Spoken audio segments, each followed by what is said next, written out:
feel like I'm kind of in the Twilight Zone these days because I'm understanding that the response in a lot of spaces to the grotesque mortality rates that affect women of color.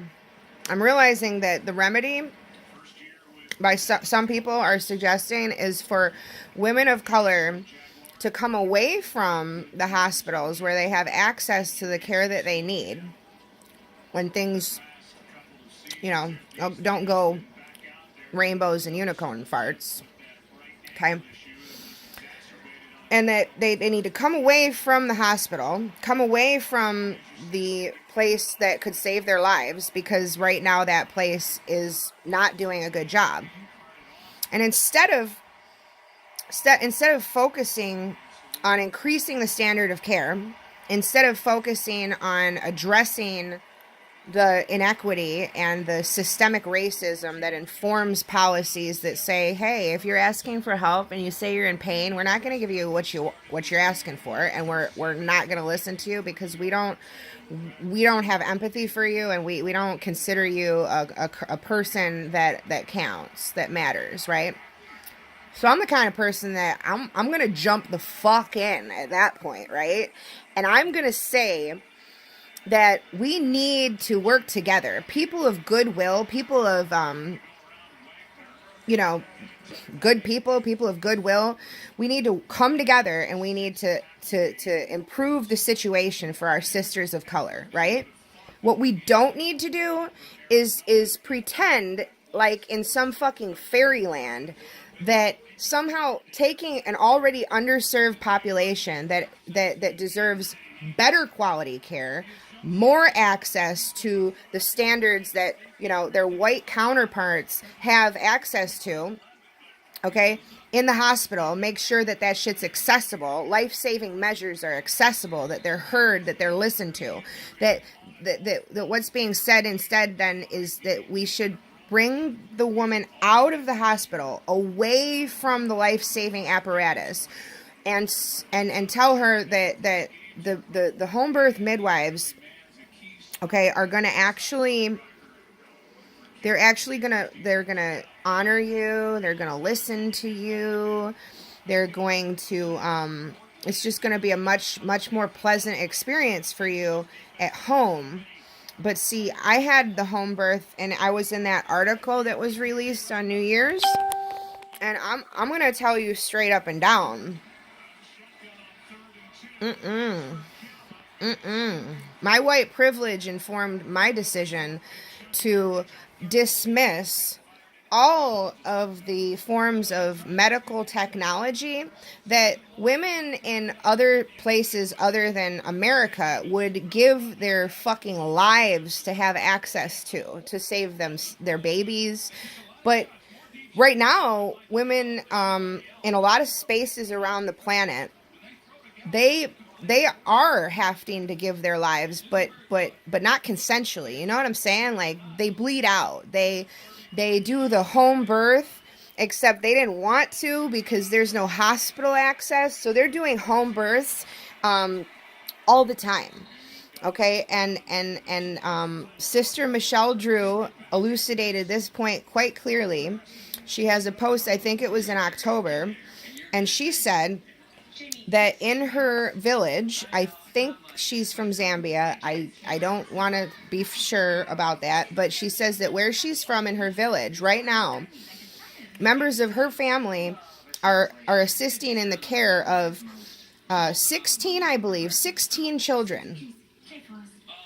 And like a handful of mothers are helping to care for 16 children. And I'm like, wow, why would that be? That's sarcasm, right?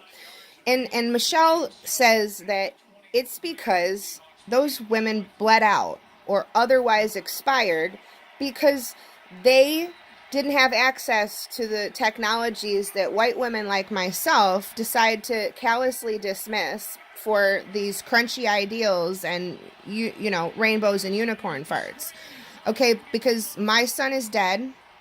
My son died when my home birth team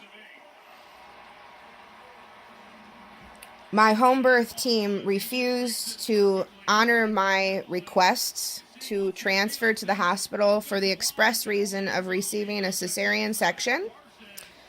I was told to drive myself to the hospital. I was told not to go through the emergency room. And I had my white blood cells were 3 times the normal limit when I got to the hospital, and they tested me right there when I got in. The midwife, the home birth midwife, and her obstetric backup, because in New York we're lucky enough to require these fucking people to have obstetric backup. It's not a Wild West situation over here to some degree. And so in order to practice as a midwife in New York, you have to be a certified nurse midwife, right? Well, that's why I contracted with these fucking people. But it turned out that when I got there and I said I need a cesarean, the midwife and her obstetric backup, a natural birth ideologue, more accurately termed a vaginal birth ideologue, told me that there's only one way to birth a baby, and that's to push, and you're going to push. And I said I don't want anything to do with a natural birth from this point on. After, at that point, it was 36 hours of labor and all kinds of complications that they ignored. I'm eating dinner. This shit is grotesque. Not the food, what I'm talking about. So, I just, like, these home birth midwives and these vaginal birth ideologues that are basically peddling and selling dreams as the solution to an already fucked up situation. They're gonna bring women out of the hospitals and put them in an even more fucked up situation. What I went through with these home birth midwives and these natural birth ideologues was the stuff of nightmares. Okay, I had an unmedicated cesarean section. Where's the camera? I had an unmedicated cesarean section. I was strapped down to the table. That involved all the pleasantries of having to manually extricate my 9-pound, 13-ounce son from where he had become lodged in my birth canal. That's a whole lot of this. Let me show you. See this? See this? Yeah. So, these bitches fisted me. They fucked me up. They killed my baby. Okay? And what I'm trying to tell you is on some real shit, these are some charlatans out here. There's some charlatans. There are some excellent midwives. And generally speaking, they understand that birth is inherently a high-risk situation, right? Because anybody who's going to tell you that it's not doesn't understand that this body is a threshold. It's a threshold. So when life's expected to come in, it can go out real quick. You can go out real quick. I'm not fear-mongering, because that's not my flavor. I'm a death midwife. I'm a transitions priestess. And I'm telling you right now that the level of suffering in this world can be measured extremely precisely by looking at the distance between reality and expectation. So when these dreams are sold about my body knows just what to do, women were built for this. You know, we definitely have bodies, most of us, that can, you know, birth a baby vaginally. And sometimes that shit does not work. Okay? Sometimes your body just doesn't know what to do. And what I'm saying is, it is not an uncommon response for it's not an uncommon condition for a full-term baby to basically have some kind of situation arise during birth that compromises the baby's ability to be birthed vaginally. They could end up with a tilted head, which is what happened in my situation. And so they're coming down the birth canal and they cannot get through it because their head's just tilted. You can get infection. And that's another thing that home birth midwives really don't do a very good job of paying attention to is ruptured membranes. Prolonged ruptured membranes. You don't want to get caught out here with some prolonged ruptured membranes. And these are all things that kind of like, you know, there might be some warning signs that go around along with these things that I'm talking about. But you have a whole nother category of emergent issues like hemorrhage. All kinds of different hemorrhages that can happen. And the hemorrhages, you need to be concerned about those motherfuckers because the hemorrhage, which I wrote a piece recently, it's called Privilege in Pitocin. I definitely think you should check it out. Okay? And it talks about the prophylactic use of Pitocin. Now, in the home birth and natural birth communities, we are told that Pitocin is going to stress your baby out. You know, your baby can have a real hard time with it. And that you know, I'm not even going to say that that's not true because the fact of the matter is that when I was born, I had an induced labor. My mother was given Pitocin and I did not do too well. And when it was administered, I started to crash. And that's the same thing that happened with my son. So I'm not saying that it's not got some, you know, some side effects that you need to be considerate of. But overall, the use of Pitocin is saving lives on a daily basis across the planet. And I'm just going to ask you to check out, like I said, the Privilege in Pitocin piece that speaks to that. And I'm also just going to wrap this sucker up and just say there are profiteers and wolves in sheep's clothing across the birth continuum.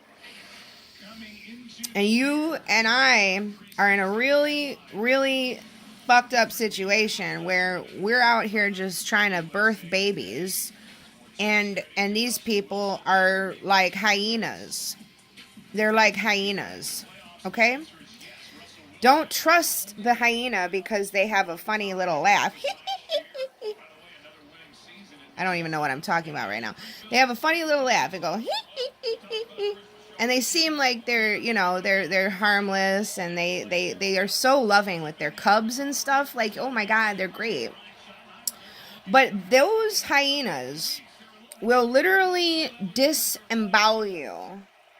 Hyenas are one of the only animals in the animal kingdom that do not do what's called like a mercy killing. So basically, like, you know, a lot of animals will, when they kill you, they'll suffocate you or, you know, your throat. But these hyenas, they literally disembowel you. They will literally latch on and disembowel you while you're still alive. And that's what I had happen to me. Because when I was strapped to the operating table, these hyenas, and I'm not talking about the medical staff there in the I'm not talking about the people that tried to save my life. Okay? Because there were a lot of good people that when they had heard about my case in the hospital did the best they could to help me, but it was too late. It was too late to help my son. But I'm talking about these hyenas, the midwife and her natural birth or vaginal birth ideologue sidekick. They're hyenas out here. Hyenas. Be careful. Be very careful, please. You know? And I'm trying to think if there's anything else I want to say about this. Just check out Birthed in Betrayal. Get involved.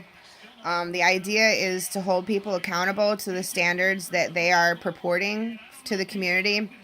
So if a midwife, you know, regardless of whether you want to birth with a midwife out of hospital or not, their promises to us have to hold water.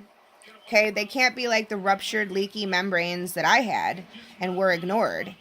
Those leaky membranes have to be addressed, and they have to be held accountable for the devastation.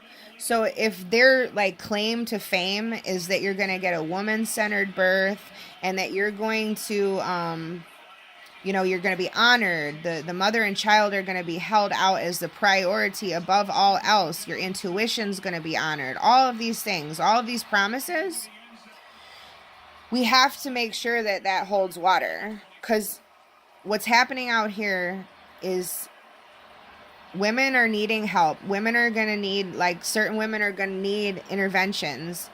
And if your birth team is not willing to listen to you because they've prioritized this mantra, like this cult shit, like on some real shit, some cult shit, that's like getting women to hypnotize themselves in repetition of the following: my body knows just what to do. Okay, that's what they're going to tell you. And so when you have complications arise, and you're feeling like my body's something's not right, and they tell you your body knows just what to do, remember? And it's supposed to kick into your head of how many hundreds of times you've repeated that mantra to yourself, because that's the mantra that the vaginal birth movement pushes on people. My body knows just what to do. Women have been birthing for millennia, and they've been dying in childbirth for millennia. For real. Okay? At the end of every centering group session that I used to go to over at the the Birthing Center of Buffalo, where I did my centering classes in preparation for the vaginal birth experience, that is just like the holy grail of being a badass mom. But at the end of every centering circle, they would have us repeat this mantra, and we all had this printed sheet, and it said on it, my body knows just what to do. And it was printed 7 times. And each time we had to repeat it 7 times, right? At the end of each centering session. And it would basically say, let's start again. My body knows just what to do. My body knows just what to do. My body knows just what to do. My body knows just what to do. My body knows just what to do. My body knows just what to do. My body knows just what to do. Okay? So this is how this indoctrination works. And the fact of the matter is that sentiment is an extremely oppressive, anti-feminist, ableist perspective. That shit right there is getting people killed. That shit right there is catastrophically injuring babies and their mothers. Okay? Or they're birthing people. That's some real shit. Okay? My son's dead because of that shit right there. And when I was having complications, and I said, fuck that bullshit. My body does not know just what to do, and I need a cesarean. And they told me there's only one way to birth a baby, and that's to push. But I think I already said that earlier. So now I'm just repeating myself. So I'm about to roll out and finish the rest of my dinner. And I hope that this has been informative for you, because I was not informed of any of this. So God bless you, and blessings of protection in whatever you choose to do. I hope that you're honored and you're listened to, and I hope to God that you don't have a hemorrhage in your home birth.